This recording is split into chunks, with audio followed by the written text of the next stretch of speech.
I want to look at the Illinois primaries that happened last night, and I just want to go over the main races. So, in the U.S. Senate primary for the Democrat Party, the candidate that was endorsed by J.B. Pritzker, Stratton, ended up winning. She did have a lot less money than Raja.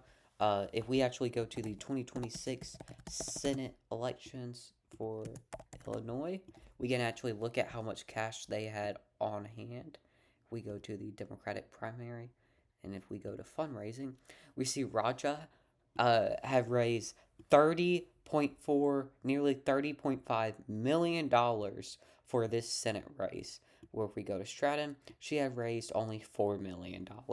So, if anything, you can look at this and kind of be happy about it in a way that the candidate that spent the most money ended up not winning, which I guess I'm a little happy for it. I'm happy that uh, that money didn't win in politics. So I guess you can be happy for that. But she is I believe, the lieutenant governor of Illinois.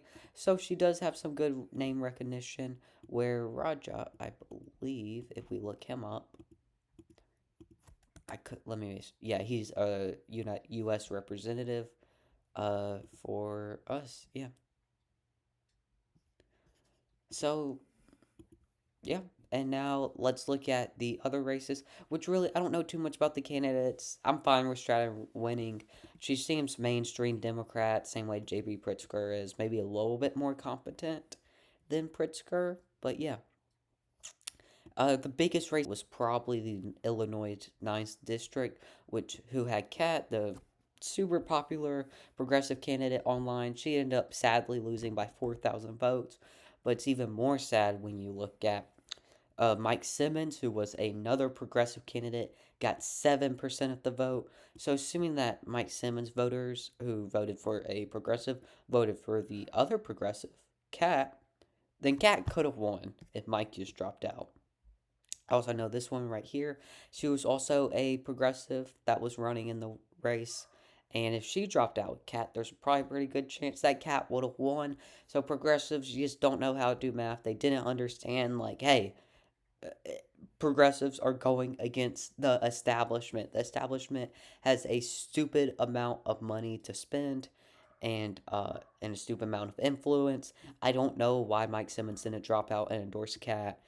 Very silly in my eyes. I don't know. And like, what does he get now? What is it? He gets to be known as the reason Cat didn't win. But maybe I'm wrong. Maybe I'm just being silly. And then I also was it the seventh district? No, not the seventh district. There's one more district uh that had a primary. Oh, Jesse Jackson Jr. Uh, he ended up running, which is also very interesting. I'm glad he didn't win. He used to be a U.S. House Representative member, but due to multiple scandals, he had to stop being a U.S. House Representative. And I don't know. I guess he decided that he could come back now, but I'm glad people did not forget how terrible Jesse Jackson Jr. is. Really sucks that Jesse Jackson is like a really good person, and then he has this this guy as his kid. So it sucks for.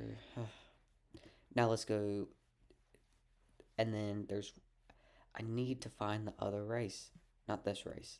Did I already click on the seventh district with Ford? Yes, I did. There's